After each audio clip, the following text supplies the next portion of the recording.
भागवत तू पागल हो गया है। अरे क्या लोकतंत्र में कभी एक जाति राजा बन सकती है? एक जाति कभी भी शासक नहीं बन सकती। संख्या सबसे ज्यादा शायद ब्राह्मणों की है, एक जाति के तौर पे आप देखोगे तो। लेकिन ब्राह्मण कभी भी ब्राह्मण के नाम पे वोट नहीं मांगता है। वो ये नहीं कहता कि मुझे ब्राह्मण के नाम पे वोट दो। वो हिंदू बनाता है पहले सबको और हिंदुत्व के नाम पे वोट मांगता है। हम अपने समाज को बहुजन समाज अभी नहीं बना। जिस दिन हम समाज अपना बनाएंगे, बहुजन समाज जिस दिन बना लेंगे, उस दिन हमारी राजनीति कामयाब होगी। तो जो कार्यक्रम हमारे पुरखों ने चलाया इस समाज बनाने का, तो वही काम आज हमारा जो संगठन है कि भारतीय समाज।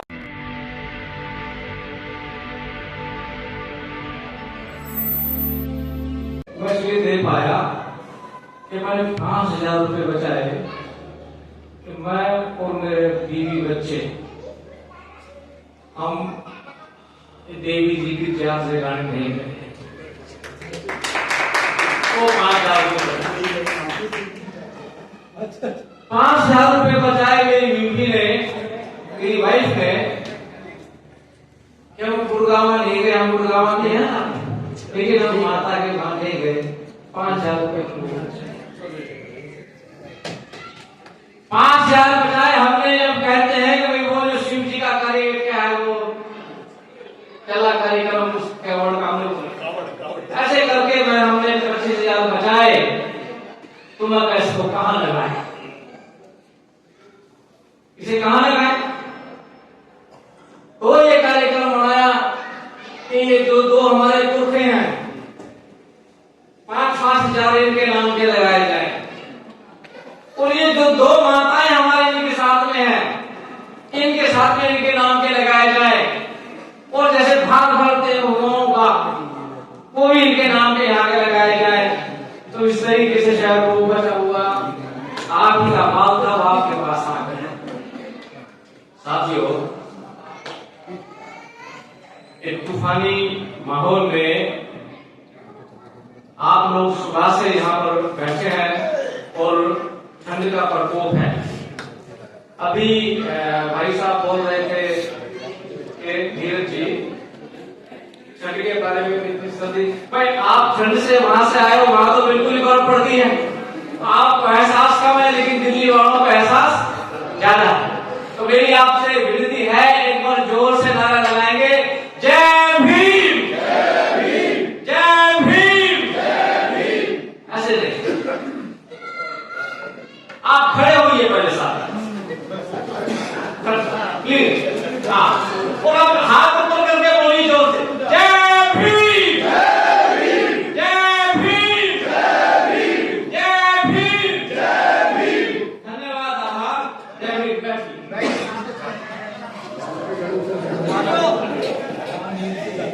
आज का कार्यक्रम है और आज के कार्यक्रम के तीसरे स्तर में आज का जो ये विषय रखा गया है,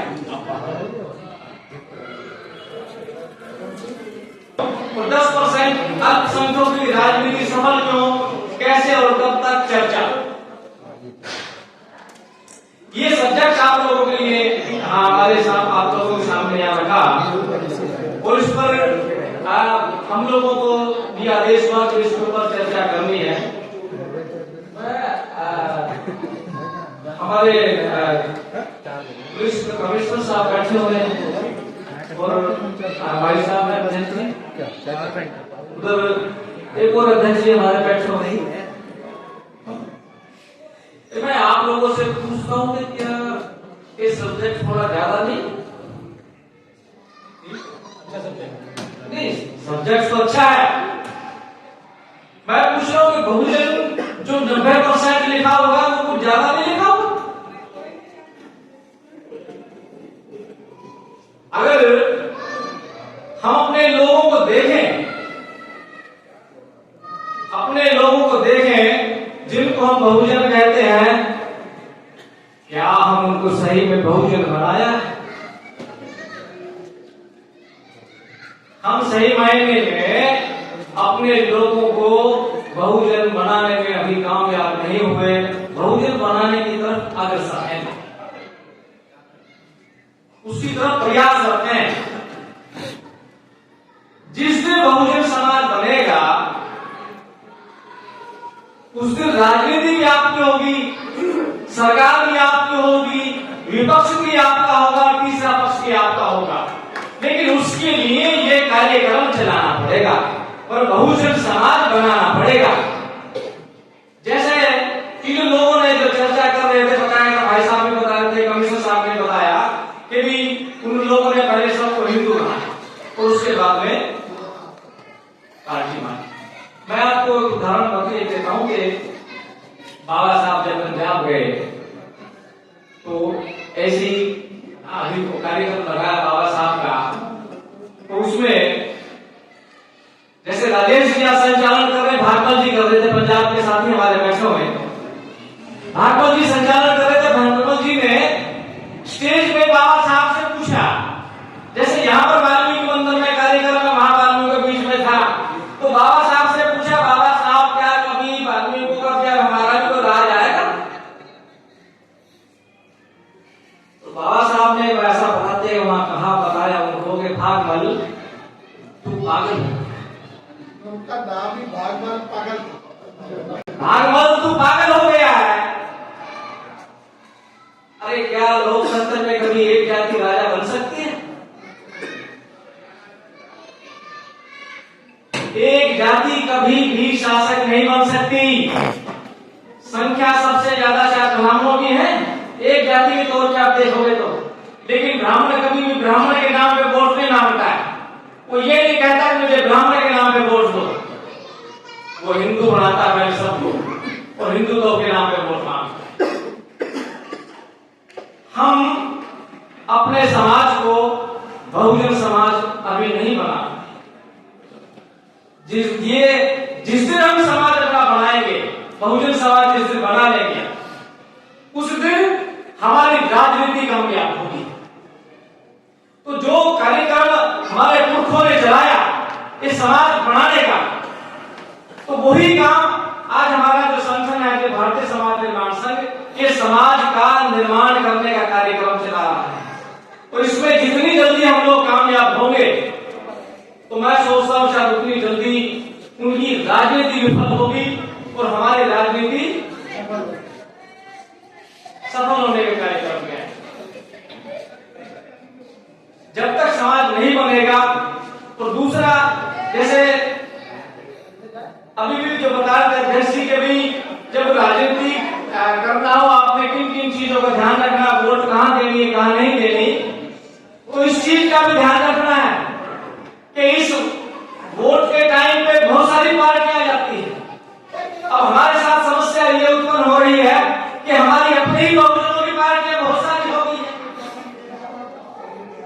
और रोज दिन की पार्टी बना करके आ रही है हमारी बहुजन की पार्टी। उनकी तो दो ही पार्टियां, बड़ी बड़ी दो पार्टियां उनकी, तो हमारी 6-7 8-7 पार्टियां आ गई हैं। अब समस्या हमारे साथ है, हम किसको वोट दें? तो हमारा समाज बिखर जाए। वो सब आधे किसी को वोट देते हैं, आधे किसी को वोट देते हैं, आधे किसी को वोट देते हैं। तो जब तक इन राजनीतिक पार्टियों पर भी लगाम नहीं लगाई जाएगी, और वो लगाम लगाने का कार्यक्रम होगा जब सामाजिक संगठन बन जाएगा। सामाजिक संगठन जब मजबूत होगा तो वो हर किसी पर लगाम लगा सकता है। जिस दिन छोटी छोटी पार्टियां जो हमारी वोटें खराब करती है, और सही मायने में तो बहुत सारी ऐसी पार्टियां हैं जो दुश्मनों के द्वारा तैयार करी जाती है, वो हमें बताता है, वो उनको तैयार करवाता है, वो हमारे कैंडिडेट हमारे बीच में जाकर खड़े करता है और वो कहता है मुझे जाति के नाम पे वोट दो, मैं आपका आदमी हूं। पार्टियां कहती है हम तुम्हारी पार्टियां हैं, हमें वोट दो। तो ये समस्या हमारे लोगों के सामने आ जाती है और हमारे लोग क्योंकि इतने अनजान हैं, हम जानते नहीं है कि ये जो राजनीति का जो कार्यक्रम है, ये राज करने की नीति है हम इसको वोट डालना और चुनना यही मान लेते हैं बस। अरे राज करने की नीति में आप पढ़ोगे इतिहास तो लोगों ने अपने माता पिताओं का भी कत्ल कर दिया है राज लेने के लिए, राज करने के लिए। कुछ लोग ऐसे भी हुए जिन्होंने सब कुछ त्याग भी किया है राज करने के लिए।